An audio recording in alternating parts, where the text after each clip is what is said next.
Сотрудники госавтоинспекции рекомендуют водителям быть внимательными и осторожными на дорогах при управлении транспортным средством. В осенний период из-за погодных условий меняется состояние дорожного полотна, может быть увеличен тормозной путь. Уважаемые водители, пожалуйста, выбирайте скорость согласно метеорологическим и дорожным условиям.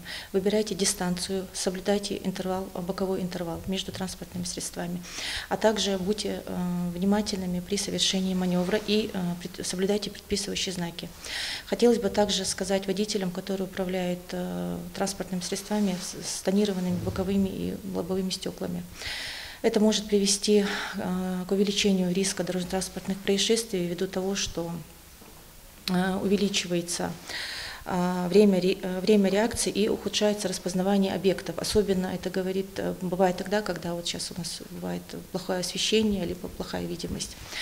Также хотелось бы обратиться к пешим участникам дорожного движения, чтобы в темное время суток носили световозвращающие элементы и соблюдали правила дорожной безопасности при переходе проезжей части.